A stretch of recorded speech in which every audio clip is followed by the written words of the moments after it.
네, 여러분 안녕하세요. 김동엽입니다.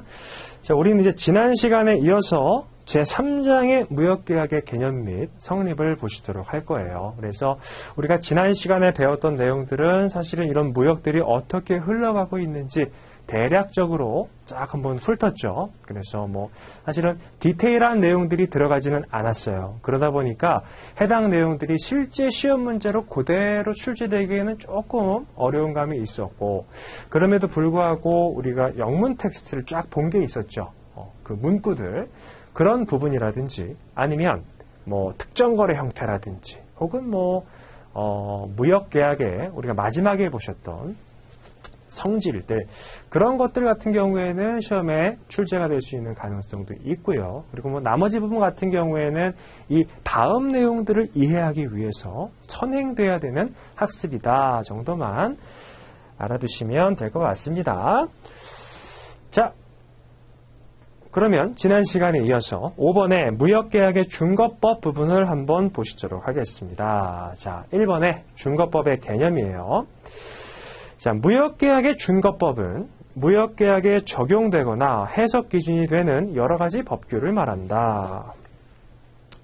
그래서 준거법이라고 한다면은 과연 해당 계약이 어느 국가의 법률에 따라서 규정되는지, 예를 들면 어떤 특정 국가 같은 경우에는 계약서가 필요 없다라고 하는 경우가 있고, 어떤 특정 국가 B라고 할게요. 이 국가는 계약을 체결하면 반드시 계약서가 나와야 된다라고 하는 두 국가에 속해 있는 당사자들이 서로 계약을 체결할 때, 그러면 A 입장에서 봤을 때는 계약서 안 써도 되는데 라고 생각을 할 거고, B 입장에서 봤을 때는 반드시 계약서를 써야 된다. 그러면 과연 누구 법에 따라 정해지는 거냐? 그게 준거법이거든요. 양 국가의 법을 동시에 쓰겠다?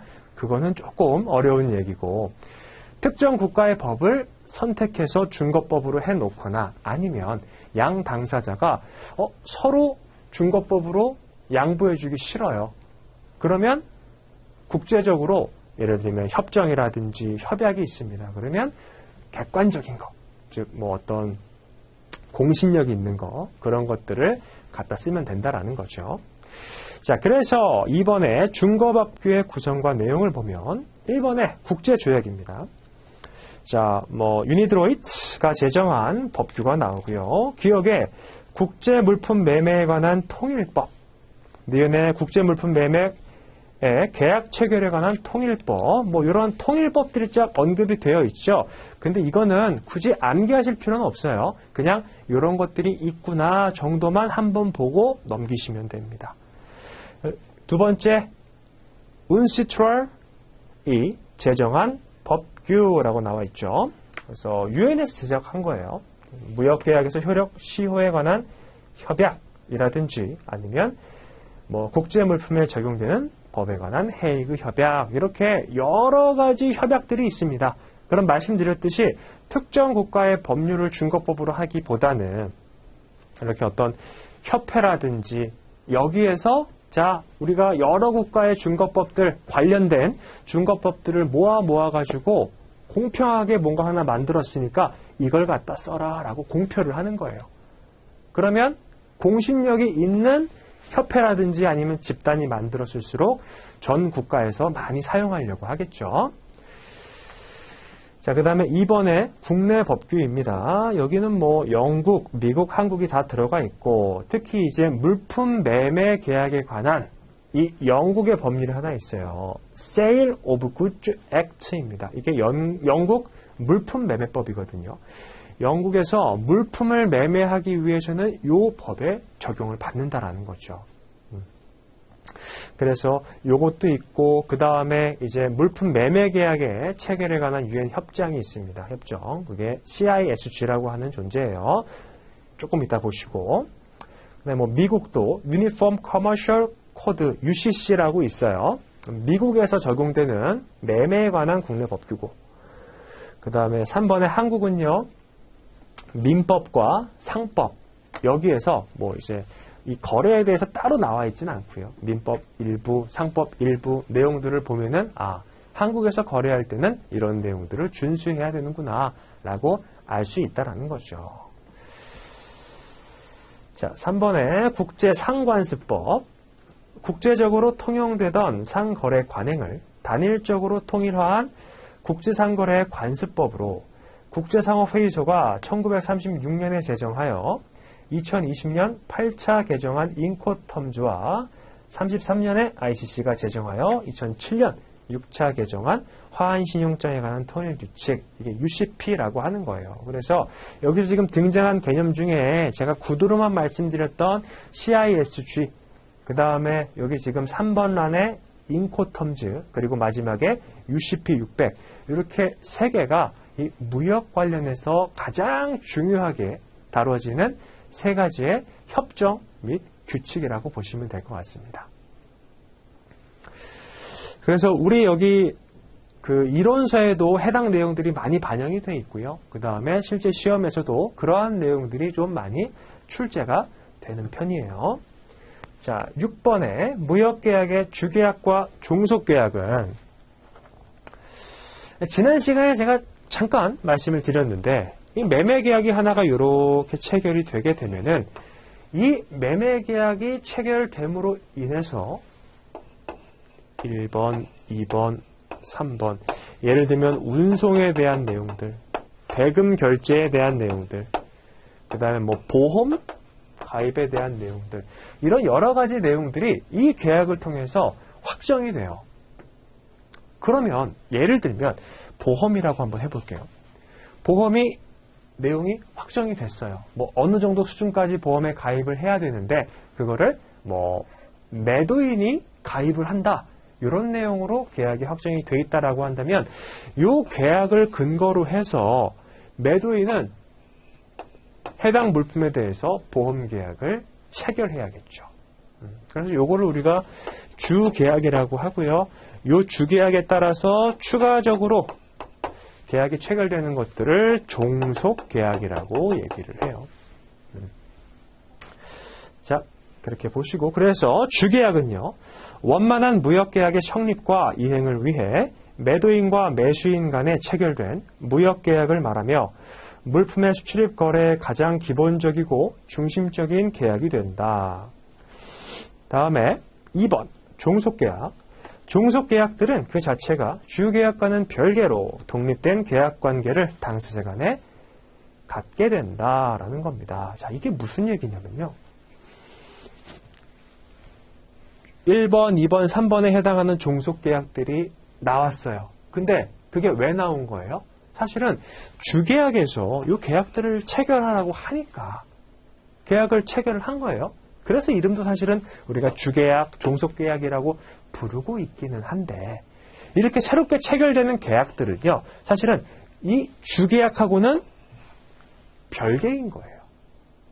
주계약은 예를 들어서 매도인과 매수인이 체결을 한다라고 했을 때 보험을 매도인이 체결해야 된다라고 한다면 매도인은요, 해당 물품에 대한 보험 계약을 보험 회사하고 체결을 하게 돼요. 즉 얘하고는 또 상관이 없는 거죠. 얘는 매매 계약에 우리가 보험에 가입을 해야 된다라고 합의를 했으니까 매도인인 당신은 보험에 가입을 해라, 이렇게 주장할 수는 있습니다. 그렇지만 이 계약하고 이 계약은 서로 별개의 관계가 있다라는 거예요. 그래서 이걸 우리가 계약의 독립성이라고도 얘기를 해요. 자, 그럼 이제 종속계약의 종류를 한번 보도록 하겠습니다. 1번에 Contracts of Carriage, 운송계약. 운송계약의 내용은 매매계약서에 나타나는 정형거래 조건에 따라 결정이 된다. FCA, FOB, FAS 계약에서는 매수인이 CFR, CIF, CPT, CIP 계약에서는 매도인이 운송계약을 체결하고 운임을 부담하게 된다라는 거예요.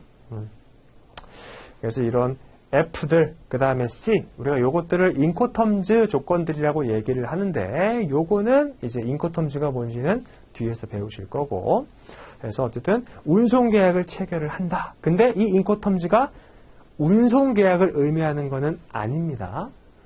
그때 가서 다시 한번 설명을 드리고, 다음에 2번에 보면은 Contract of Insurance, 보험계약이라고 나와 있죠. 아마 이제 보험은 한 번씩 가입을 해보신 경험이 있으실 것 같아요. 그래서 보험계약 체결의 당사자나 보험료 부담자 및 물품의 위험 부담 시점 등이 정형거래 조건에 따라 결정이 된다. FOB, FCA 계약에서는 매수인이, CIF나 CIP 계약에서는 매도인이 보험계약을 체결하고 보험료를 부담하게 된다라는 거죠. 근데 이제 계속해서 이제 인권텀제에 대한 언급이 나오고 있죠. 그래서 사실은 이게 워낙 유기적이에요. 막 이게 운임도 그렇고, 보험도 그렇고, 대금 결제도 그렇고, 사실은 다 이렇게 연결이 되어 있습니다. 그래서 한번 딱 보고서 전체 내용을 파악하기는 쉽지가 않아요. 다음에 3번에 대금 결제 계약입니다. 수출업자의 가장 큰 관심거리이며 수입업자가 부담해야 할 가장 중요한 의무사항이다. 신용장에 환어음을 첨부하는 화한 어음에 의한 신용장 결제 방식이 가장 일반적으로 활용되고 있다라고 되어 있습니다. 자, 그래서 이 신용장 같은 경우에도요, 우리가 대금 결제 방법이 굉장히 다양합니다. 그래서 그 중에 하나의 방법을 얘기를 하고 있는 거고, 이게 단순히 대금을 송금해주는 송금 방식도 있고요. 아니면 중간에 제3자를, 특히 은행을 껴들어가지고 대금 결제의 어떤 안정성을 확보하는 경우도 있고요. 다양하게 있습니다. 4번에 기타 개별 계약. 계약의 성격에 따라 부수적인 여러 계약이 존재한다. 국내적으로 수출국에서 매도인과 물품 공급자 간의 수출 대행 계약, 수입국에서 매수인과 수입 의뢰인 간의 수입 대행 계약 등이 있다라고 되어 있어요. 자, 그래서 거기 그림을 보면 무역계약과 종속계약의 관계에 대해서 나와 있고요. 사실은 요 표를 보셔도 되기는 하는데, 크게 이제 중요한 표는 아니에요. 그림은 아니니까 그냥 요거 제가 설명드렸던 요 내용들 한번 이해하고 넘어가시면 될 것 같고, 지금 단계에서는 이게 조금 더 어려운 개념이 될 수가 있어요. 이 그림을 보시는 게. 왜냐면 운송에 대한 이해, 대금에 대한 이해, 보험에 대한 이해 이런 게 없기 때문에 이 표 자체가 힘들어질 수가 있다라는 거죠. 그래서 나중에 한번 쭉 보시고 복습할 때 보시면 이거구나. 굉장히 쉽게 이해하실 수가 있을 겁니다. 자, 다음에 제2절 무역계약의 성립 부분으로 가보도록 하겠습니다. 자, 1번에 무역계약 성립. 일방의 당사자의 청약과 상대방 당사자의 승낙에 의해 무역계약은 성립이 된다. 무역계약의 성립 요건은 의사표시의 합치, 당사자의 행위 능력, 법률적 효과를 발생시키는 의사가 있어야 한다. 거짓이나 허위 계약 또는 위법한 계약이 아니어야 한다라는 거죠. 그래서 이렇게 조건들이 좀 있는데 이걸 조건을 굳이 외우실 필요도 없어요. 왜냐하면 보면 거짓 계약, 허위 계약, 위법한 계약, 계약으로서 효력이 있을까요? 없어요. 그래서 당연한 얘기를 하고 있는 거고, 그럼에도 불구하고 당사자들이 반드시 계약을 하기로 합의는 해야죠. 그게 계약서로 증빙이 되든 아니면 계약서 없이 단순히 구두로만 얘기를 했든 어쨌든 간에 당사자 의사표시에 합치는 필요합니다. 자, 다음에 2번에 무역계약의 성립 과정이에요. 자, Overseas Market Research, 해외 시장 조사, 그리고 거래처 선정, 요 표는 우리가 첫 시간에 잠깐 보셨습니다. 그래서 상세 내용들을 그 아래에서 같이 보시도록 할게요. 자, 1번에 Overseas Market Research, 해외 시장 조사 부분이에요.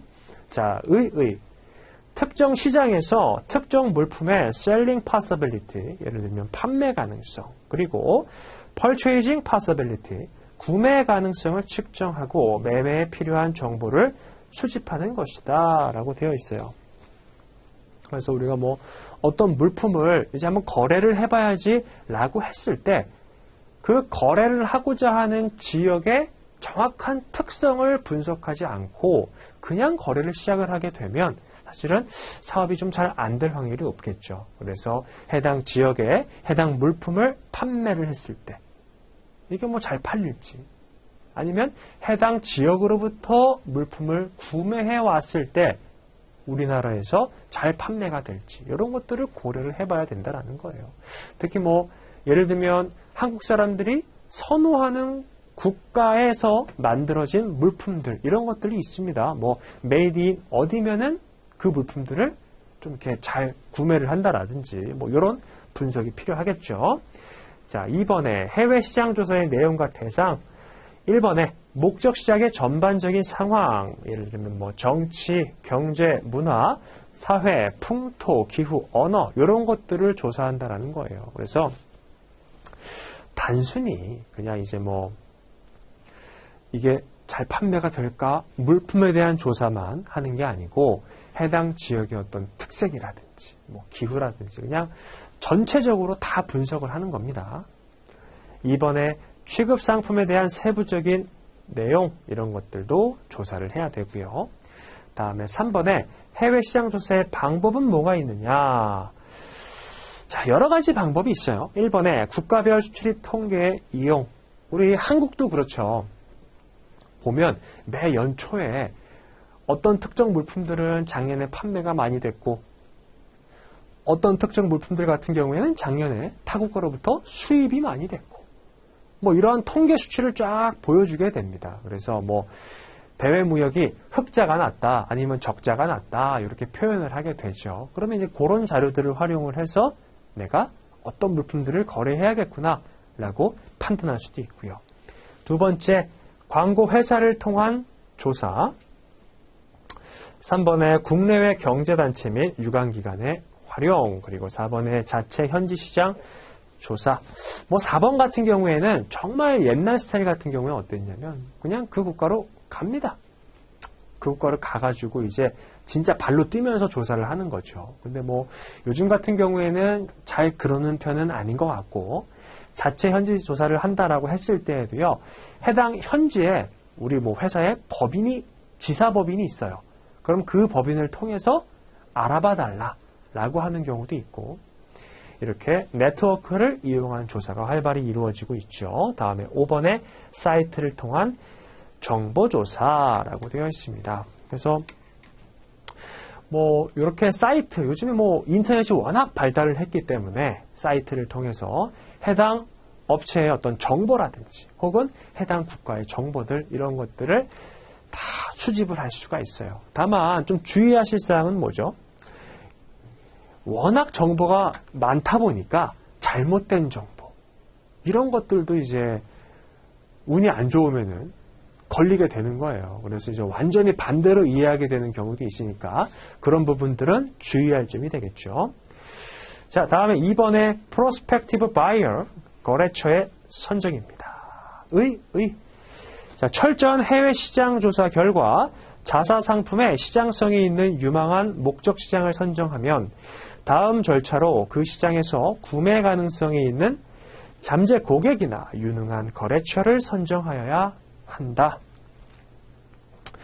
그래서 이렇게 거래처를 선정을 하게 되는데, 그러면 어떻게 선정을 하느냐?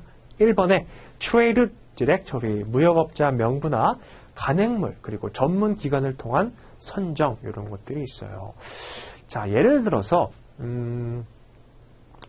한국에도요, 다른 국가에서 그 국가의 어떤 그 상업이라든지 이런 것들을 관리하는 국가 기관이 있죠. 그 기관이 한국에 이렇게 들어와 있어요. 왜 들어왔냐면 본인의 국가에 있는 물품을 수출하는 사람들 리스트를 쫙 갖고 들어오는 거예요. 그래가지고 어때요?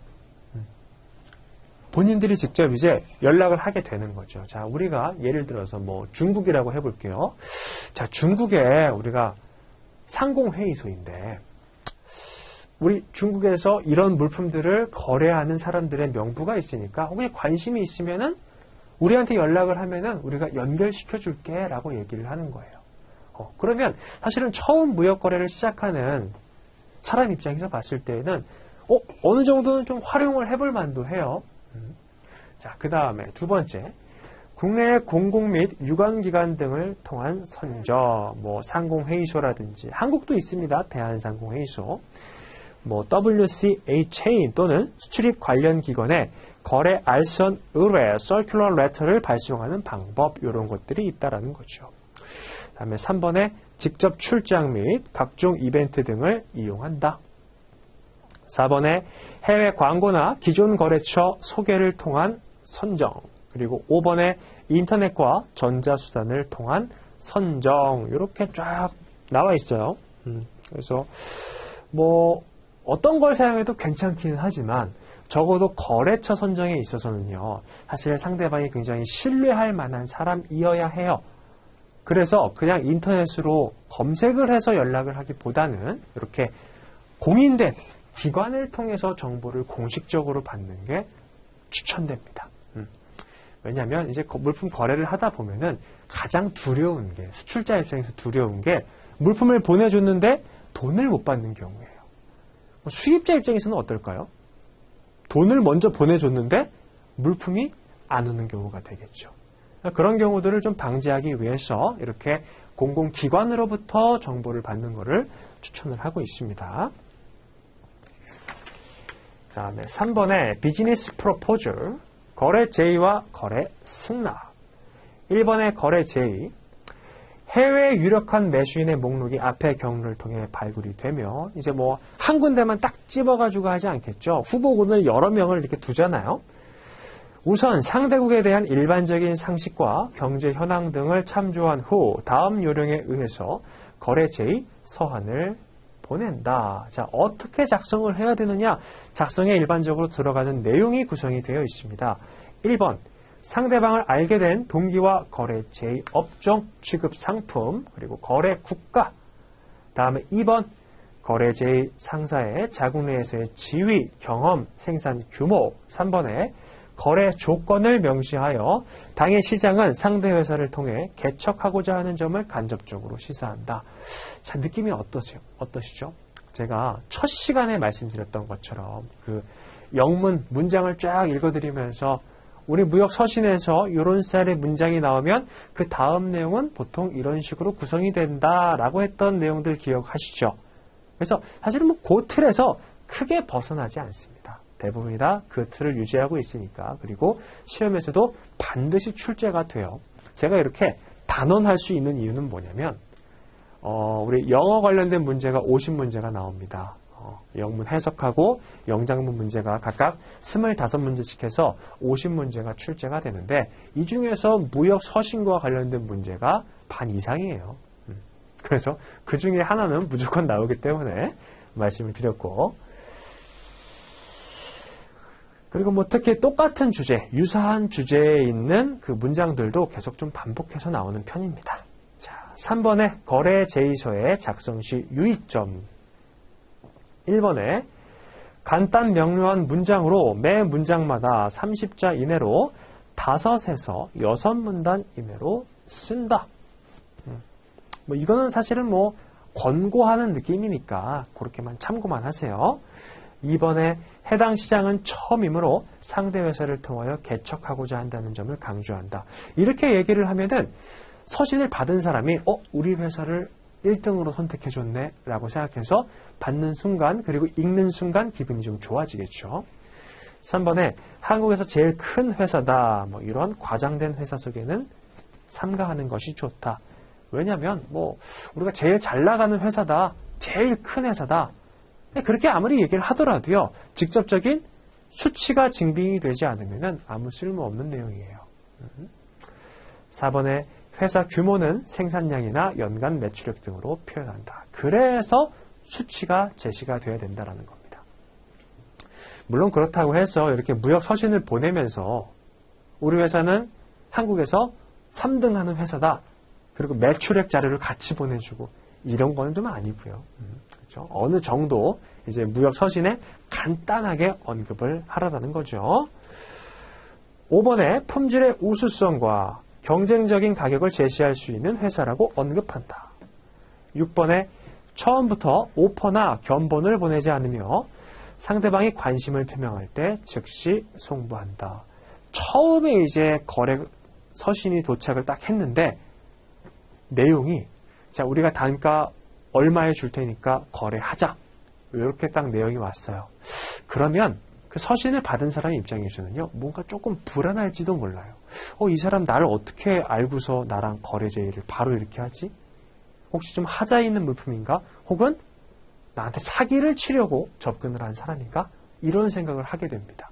그래서 처음부터 거래를 하자라는 내용이 들어간다라기보다는 우리는 어떤 회사인데 혹시 관심이 있으면 좀 연락을 달라라고 접근을 해야 된다라는 거죠. 거래 관계도 상호 이익을 바탕으로 한다라는 겁니다. 4번의 송부 방법은요. 이제 이 거래처가 아무래도 하나만 선정되는 것이 아니기 때문에 여러 군데가 선정이 되겠죠. 근데 뭐 10개, 20개 이렇게 하진 않고 보통 한 3개 정도 이렇게 선정을 해서 서신을 보내게 됩니다. 근데 이제 한 번에 딱 보내게 되면은 보통 그렇게 관련이 있는 업종의 각 담당자들은 서로를 알고 있는 경우가 많아요. 그러다 보니까 한 번에 보내지 않고 조금 시차를 두고서 보낸다라는 거고. 그 다음에 뭐 5번 같은 경우에는 그냥 뭐 참고서만 한번 읽어보시면 될 것 같아요. 자, 그래서 거기 샘플 하나 있죠. 거래제의 서신에 대한 샘플이 하나 있습니다. 요거를 한번 읽어보면서 우리가 감을 잡아볼게요. 뭐 처음에는 됐고, 자, Dear Serge 다음에 Having heard from the WTC Seoul that you are interested in farm and garden machinery, we are writing to you with a keen desire to do business with you라고 되어 있습니다. 자, WTC 서울에다가 요 지금 서신을 받은 회사가 등록을 해놓은 것 같아요. 우리가 이 팜과 가든, 머신, 농장이라든지 이런 데서 사용하는 기계도 있죠.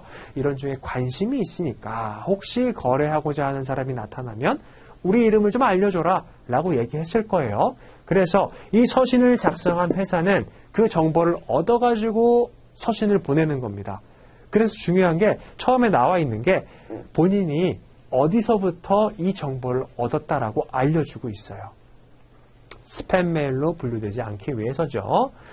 자, 두 번째 문단에 As you will see in the enclosed pamphlet, 팜플렛까지 동봉을 했습니다. We have been established here for over 30 years as general importers and exporters. 좀 거래가 되게 좀 오래가 된 회사네요. In farming equipment, we enjoy a specially advantageous position because we have an affiliate company which manufactures engines for farming application besides having wide and direct connections with first-class builders of agricultural machines. 이렇게 쭉 나왔어요. 근데 이걸 제가 끝까지 읽은 이유가 있습니다. 왜냐하면 우리 시험에서도 이렇게 상세하게 언급이 되는 경우가 가끔 있어요. 사실 우리 시험 같은 경우에는 이게 토익의 어떤 형태를 조금 띄고 있기는 하지만 내용 구성이라든지 아니면 문제에서 물어보는 게 그거하고는 조금 달라요. 보통 물어보는 게 이 서신의 목적은 무엇인가? 요거는 좀 유사하죠. 근데 이 서신은 거래의 어느 단계에서 발송되는 상황인가? 해당 서신의 작성자는 누구인가? 해당 서신의 작성자가 무엇을 원하고 있느냐? 뭐 이런 스타일의 서신에 대한 해석을 묻는 문제가 나오는데 이렇게 특정 물품에 대해서 상세하게 설명을 딱 써놓고서 예를 들면은 작성자는 어떤 종류의 기계류를 다루고 있는 사람이다. 와 같이 물어보는 보기는 잘 출제가 되지 않습니다. 그건 약간 토익 시험에 적합한 보기인 거고 우리 같은 경우에는 예를 들면 요 서신이 그대로 나왔어요. 그러면 보기가 이렇게 나와요. 자, 1번 이미 거래를 해본 경험이 있는 거래자 간의 서신이다. 근데 아니죠. 처음 문장에서 처음 메일을 보낸다. 이런 식으로 언급이 돼 있었잖아요. 그런 쪽 위주로 좀 물어보는 편이에요. 자, 근데 이제 예외가 항상 존재하죠. 가끔 이제 이런 상세하게 나온 내용들에 대해서 디테일한 보기를 제시하기도 합니다. 근데 그럴 경우에는 상세하게 읽어야겠지만 굳이 물품에 설명하는 내용들 굳이 잘 안 보셔도 돼요. 자, we knew very well the requirements of the Australian farming industry and shall be able to serve you immediately upon hearing from you 라고 되어 있습니다. We do business on an irrevocable letter of credit under which we draw a draft at 60 days. 그래서 뭐 대금 결제에 대한 내용도 언급을 하고 있고요. For any information as to our standing, please refer to the 한일 Bank and Korea Exchange Bank Head Office까지 언급을 하면서 마지막 문장에서 We look forward to와 같이 종결을 하고 있죠.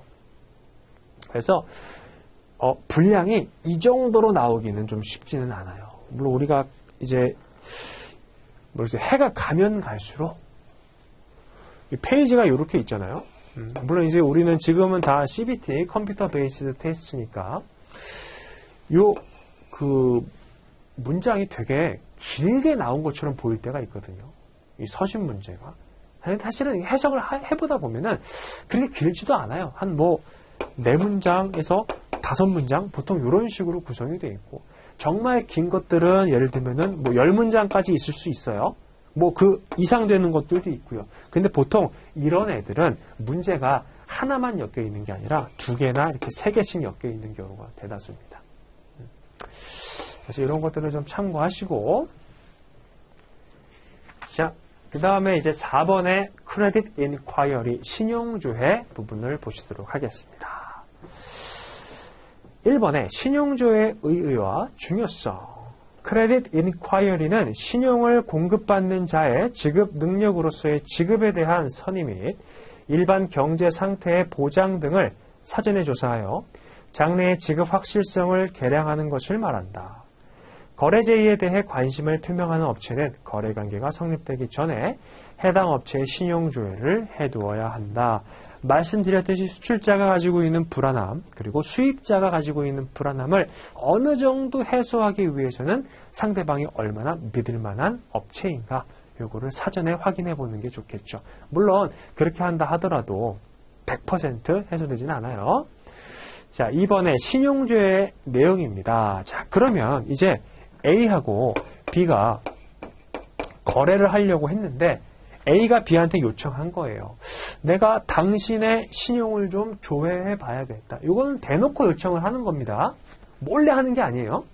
그러니까 당신의 신용을 확인해 줄 만한 업체들을 좀 알려달라. 그러면 이 업체가 보통 알려주는 게 은행 혹은 신용평가기관 이런 데를 알려줘요. 또는 본인이 지금 현재 거래를 하고 있는 업체를 알려주는 거죠. 그러면 이 리스트를 받아가지고 A라는 사람은 연락을 해봅니다. 한 군데만 하든 아니면 전부 다 해보든 연락을 해서 내가 B한테 당신의 이름을 신용조회처로서 들었다. B는 어떠한 평판을 가지고 있는지 좀 알려달라. 이런 식으로 메일을 송부하게 된다는 겁니다. 그래서 신용조회에서 필수적으로 조사 내용에 포함되어야 하는 것으로 신뢰도 측정 요소로서의 3C가 있다라는 겁니다. 자, 1번 볼게요. 캐릭터, 거래의 성격이죠. 보면 personality, 업체의 개성이라든지 integrity, 성실성, reputation, 평판, attitude, toward business, 영업 태도, 이런 것들, 이행, 열의, 그래서 계약 이행에 대한 도의심에 관련된 내용이 주를 이룬다. 신용조회에서의 신뢰도 측정 요소 중에서 가장 중요한 것이다 라는 겁니다. 자, 2번의 capacity, 거래 능력이에요. 업체의 턴오버, 연간 매출액, 업체의 형태, 연혁, 아니면 커리어, 굿윌, 영업권 이런 것들이죠. 이런 영업 능력에 관한 내용들이 주를 이루고요. 다음에 3번의 캐피탈은 자본이에요. 예를 들면 재무 상태라든지 아니면 납입 자본금 이런 것들을 조회하는 걸 얘기를 합니다. 그래서 여기 2번에 지금 거래 능력에 턴오버, 연간 매출액이 들어가 있죠. 이거를 캐피탈에 포함되어 있는 것처럼 속이는 문제가 나올 수 있는 가능성이 높겠죠. 뭔가 금액적인 거, 수치적인 게 나오니까. 그래서 요거는 거래 능력 쪽하고 자본은 따로따로 구분해서 알고 계셔야 됩니다. 자, 그렇게 우리가 지금 3가지 C를 봤는데 기타 부분 볼게요. 3C 이외에 컨디션, 거래 조건, 그 다음에 collateral, 담보 능력, 3번에 currency, 거래 통화, 4번에 country, 소속 국가, 추가로 4가지가 나왔죠. 그래서 방금 1번부터 3번까지 보셨던 요거는 3C로 고정이 돼 있어요. 누가 이 신용조의 3C가 뭐냐라고 물어보면 요 3개가 정답입니다.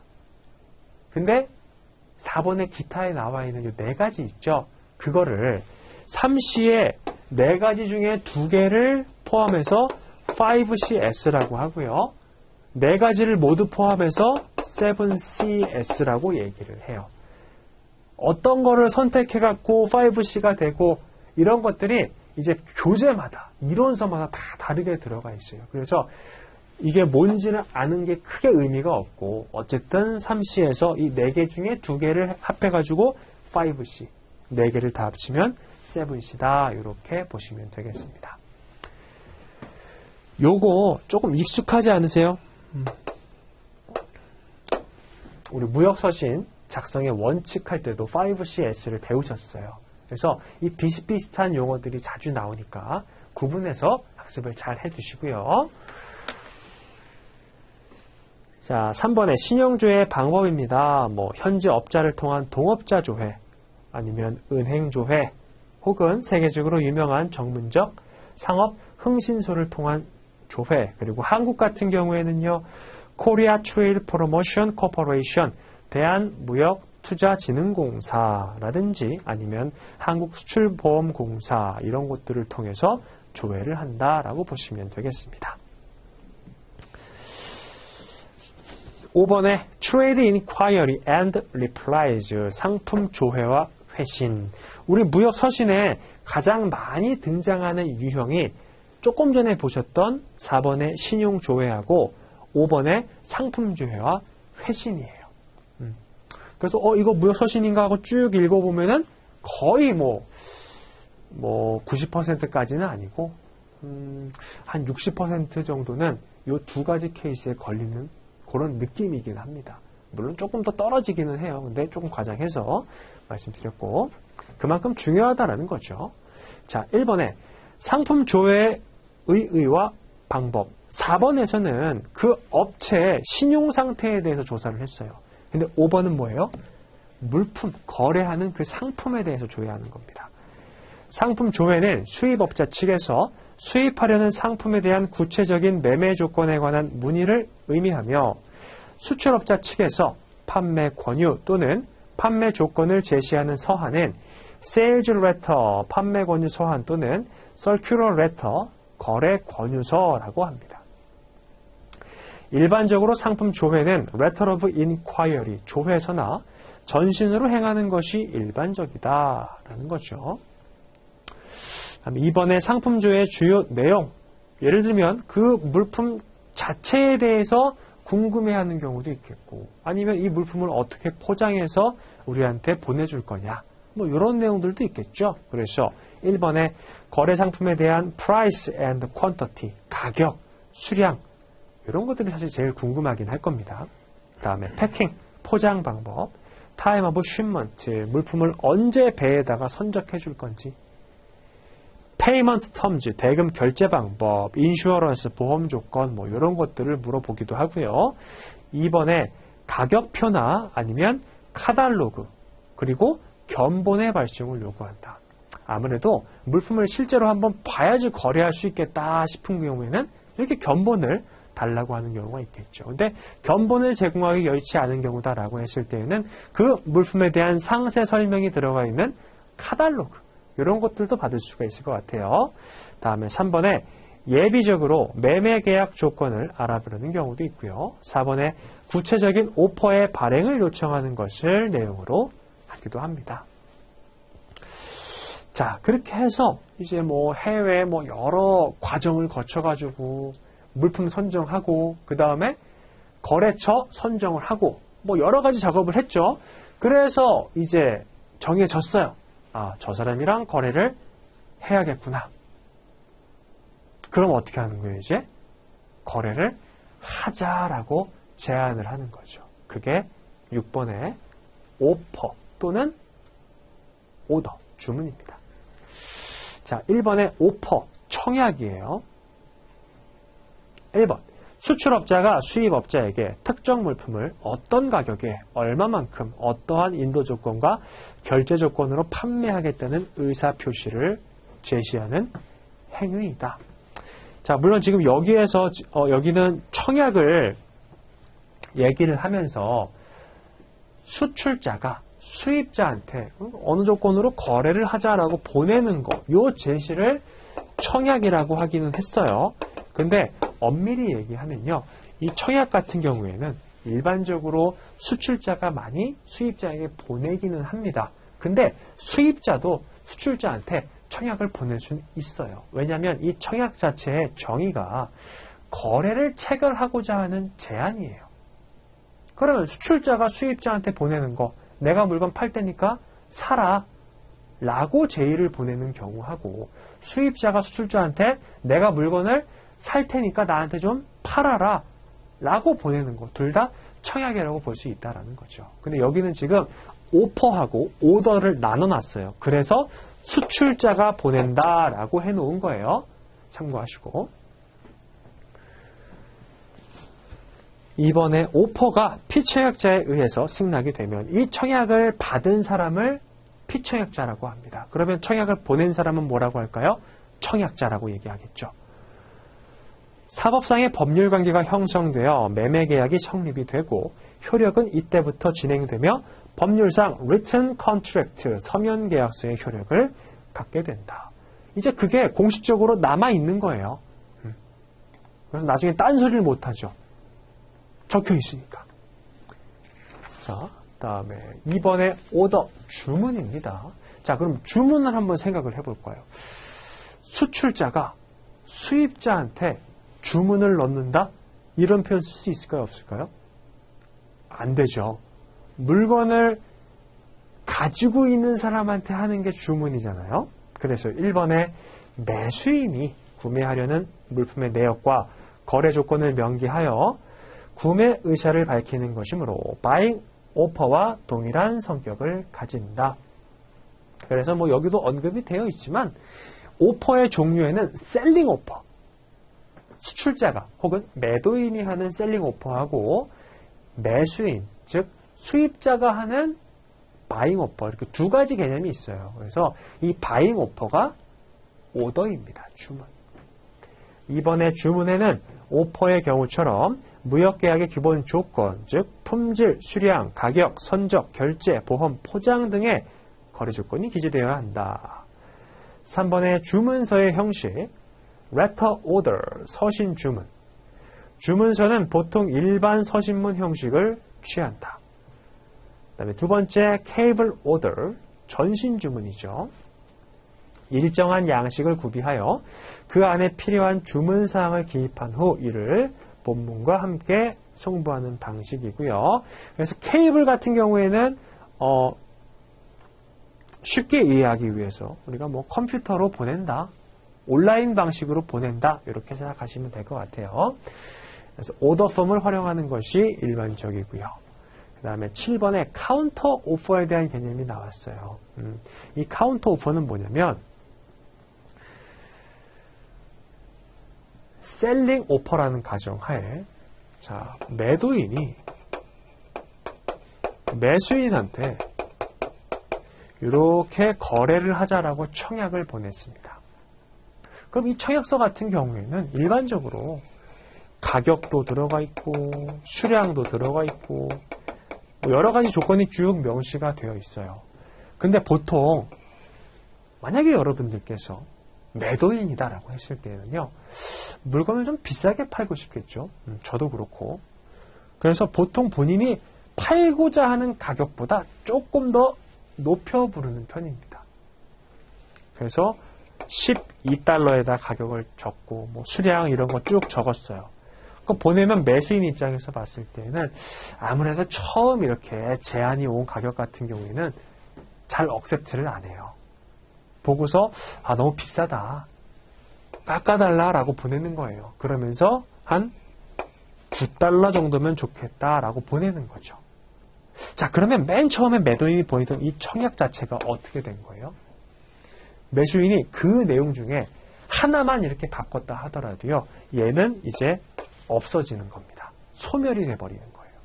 그리고 매수인이 9달러라고 이렇게 바꿔서 보낸 요 내용이 있죠? 이게 청약이 되는 거예요. 그래서 원래 청약에 대해 반대 청약을 보낸다라고 해서 카운터 오퍼라는 명칭을 붙였습니다. 피청약자가 청약자가 제시한 오리지널 오퍼, 최초 처음 청약을 오리지널 오퍼라고 지금 이 상황에서 얘기하는 거예요. 내용 중 일부를 수정하여 반대로 오퍼를 제시하게 되는 바, 이를 카운터 오퍼, 반대 오퍼라고 한다. 반대 청약은 원 청약의 거절이며 새로운 청약의 성격을 가지게 되는 거죠. 자, 그렇게 보시고 이 그림도 제가 이제 뒤에서 조금 더 쉽게 한번 설명을 드릴게요. 자, 그 다음에 8번 보겠습니다. Acceptance and Acknowledgement, 승낙과 주문 승낙이죠. 자, 그러면 요거는 우리 6번 타이틀이 오퍼 그리고 오더였어요. 8번 타이틀이 Acceptance, Acknowledgement예요. 요거를 이제 둘을 연결시킬 건데, 자, 1번에 승낙입니다. 승낙은 뭐냐면 청약이 이렇게 상대방에게 가죠. 그럼 이 청약에 대해서 아무것도 바꾸지 않고 오케이, 내가 그 조건으로 거래하자 라고 보내는 게 승낙이에요. 즉, 두 개가 세트가 되는 거죠. 청약이 가고 승낙이 오게 되면 계약이 성립되게 됩니다. 근데 만약에 중간에 이렇게 반대 청약 오고 그러면 어때요? 계속 이제 왔다 갔다만 하는 거예요. 결국엔 의사가 합치됐을 때 그게 승낙이라고 얘기를 하고요. 승낙이 효력을 갖게 되면 계약이 성립된다라는 거죠. 자, 그래서 승낙은 피청약자가 구두나 행위로 청약의 내용 또는 조건들을 수락하고 계약을 성립시키겠다는 동의를 표시하는 것으로, 무역계약은 반드시 청약에 대한 상대방의 승낙이 있어야만 유효하게 성립이 된다.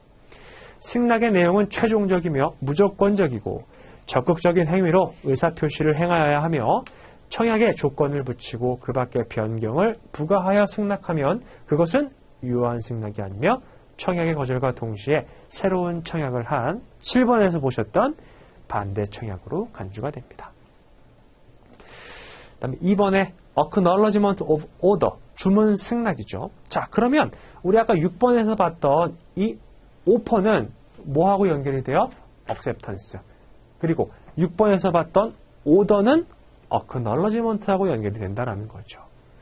매수인이 제시한 주문을 매도인이 승낙하여 승낙의 표시로 주문 승낙서에는 매수인이 제시한 주문을 매도인이 승낙하여 승낙의 표시, 즉 매약서를 송부하는 행위이다. 이걸 우리가 세일즈 노트라고 얘기를 합니다.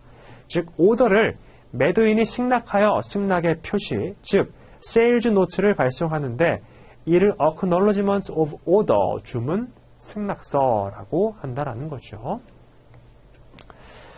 마지막으로 9번에 세일즈 노트, 매매계약서 작성입니다.